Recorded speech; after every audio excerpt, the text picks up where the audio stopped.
내어서 쫓아주지 않는 그 부분에 대해서 실망하기보다는 오히려 이 말 자체가 어떻게 보면 이 여성에게 굉장히 상처를 안겨다 주는 그런 말씀이죠.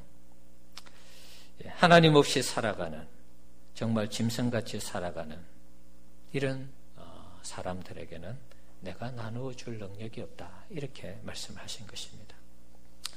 이 말을 듣는 순간 이 여성의 입장에서 우리가 한번 생각해 보십시다. 아마 온몸에 힘이 다 빠져나갔을 것이라 그렇게 봅니다.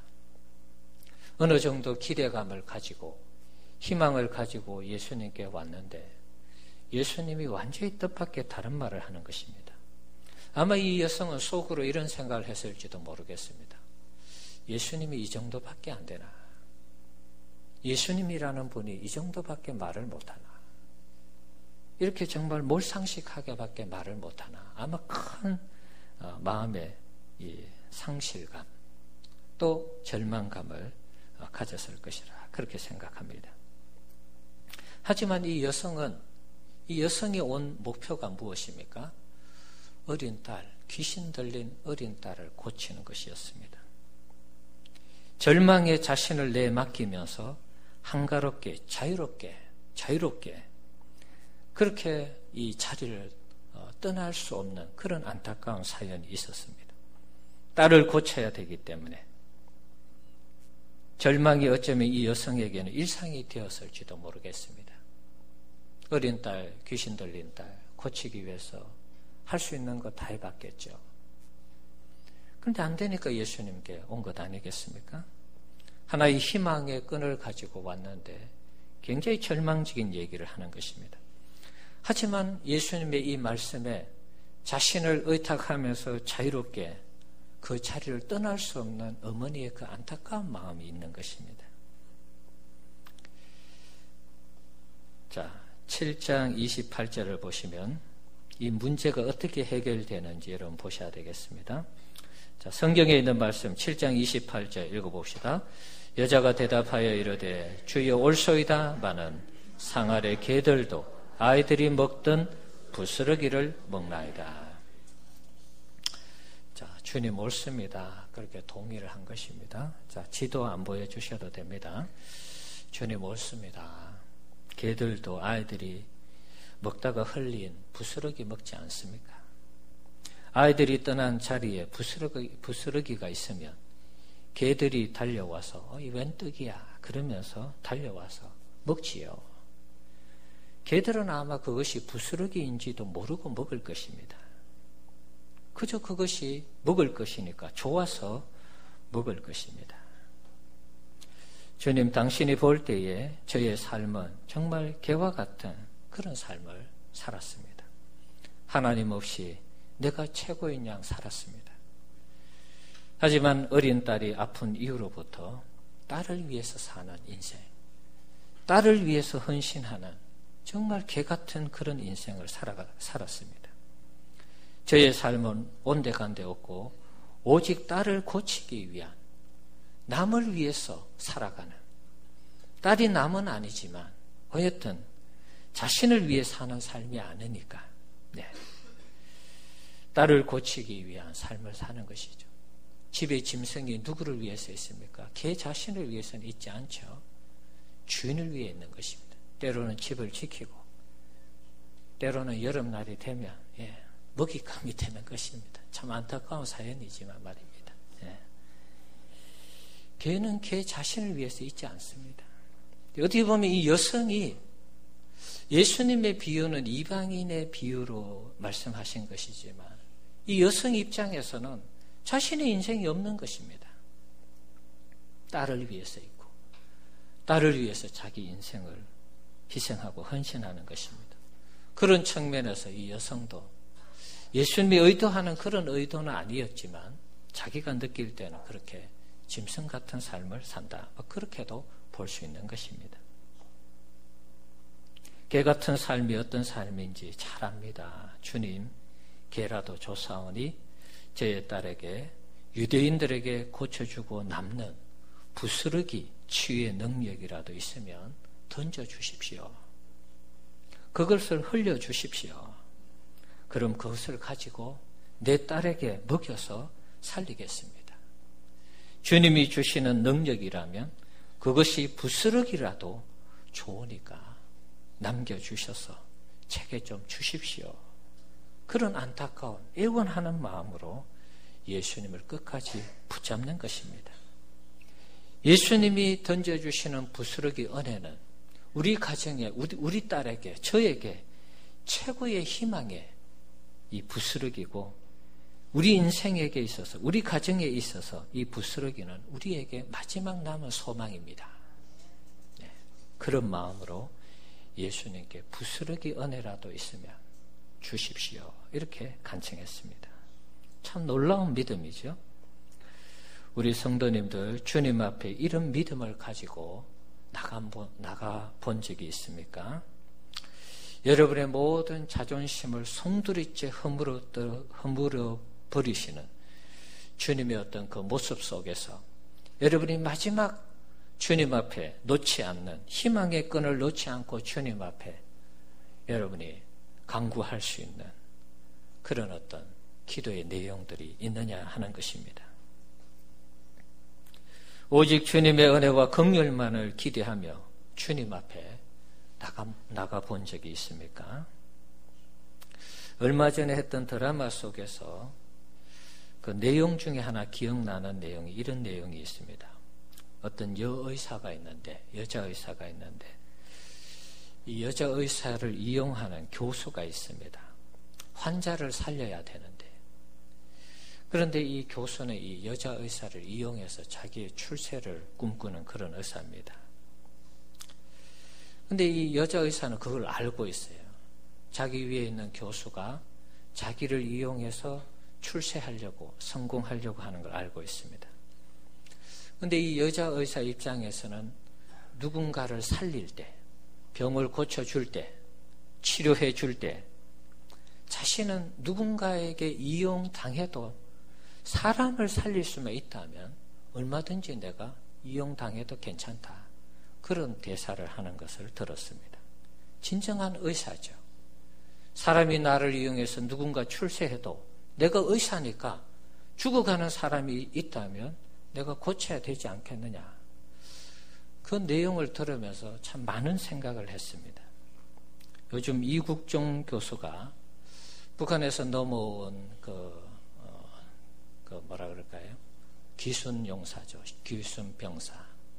고치면서 기생충을 꺼내서 보여주고 이렇게 해서 수술하고 상태가 이렇다. 이렇게 기자들하고 이런 기자회견을 좀 했었습니다. 그래서 정의당의 국회의원이 인격 테러다. 이렇게 해서 지금 요즘 많은 말들이 오곡하고 있습니다. 여러분, 의사가 사람을 고치는 것이 당연하지 않습니까? 무엇이 인격이 테러인지 우리가 이런 어떤 문제들을 접할 때 우리가 잘 살펴봐야 되겠습니다. 저는 그 국회의원이 북한의 그 인격에 대한 테러를 이렇게 지목하는 그런 모습을 보면서 어떤 생각을 하게 됐느냐 하면, 북한의 이 전체적인 사회 실상이 우리나라에 다 드러나니까 그 사람만 여러분 기생충이 있겠습니까? 다른 사람들은 다 비슷하겠죠. 그러면 북한의 전체적인 건강 상태가 어떠한지 대충 우리가 짐작할 수 있잖아요. 북한의 상황이 다 이렇게 까발려지니까 그걸 가리고 싶어서 이 정의당에 있는 모 국회의원이 그렇게 하지 않았나, 이런 생각을 해봅니다. 여러분, 우리나라에서 이루어지고 있는 이런 여러 가지 일들을 여러분이 보시면서 무엇이 옳고 그른지를 정확하게 판단하셔야 됩니다.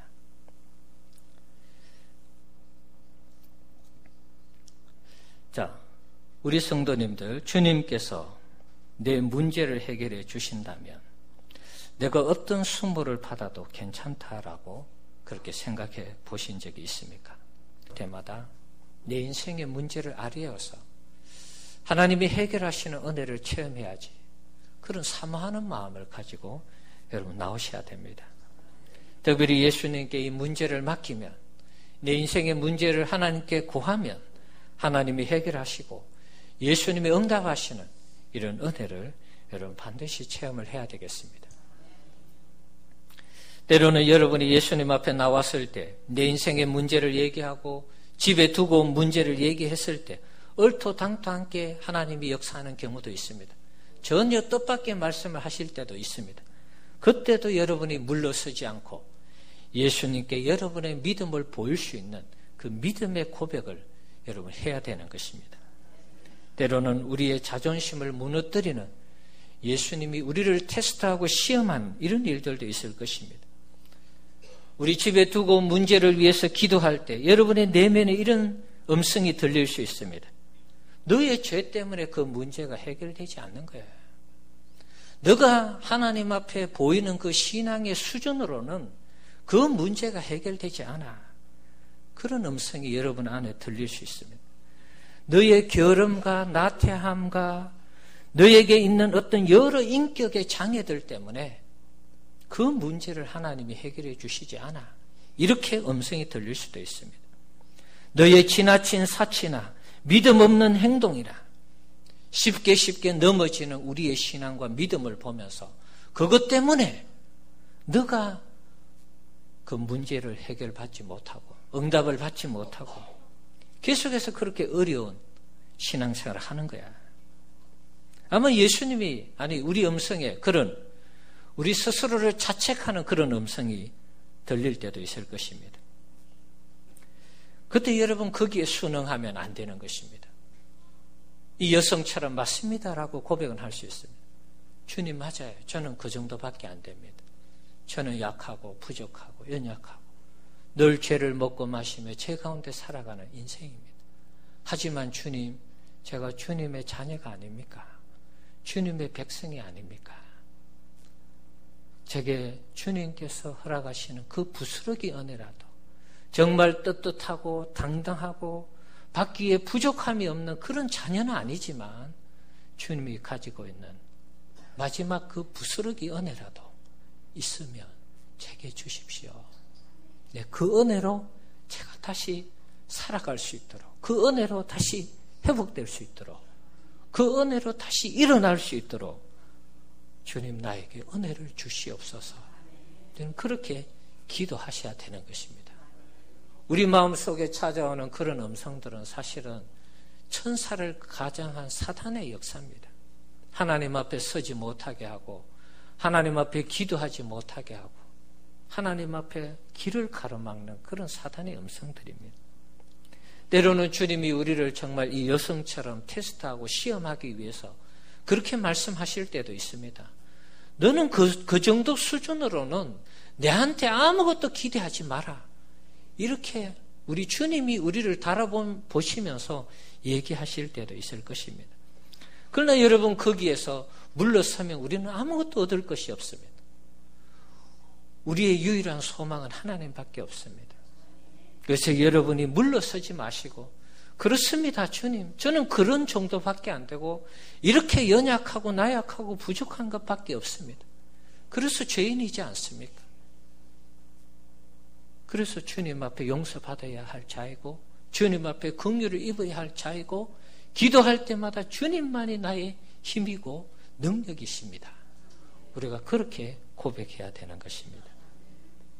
그렇게 되면 주님이 우리에게 주시는 부스러기 은혜가 우리 인생의 최고의 행복의 역사로 나타나게 될 줄 믿습니다. 여러분, 우리가 기도할 때 절대로 포기해서는 안 됩니다.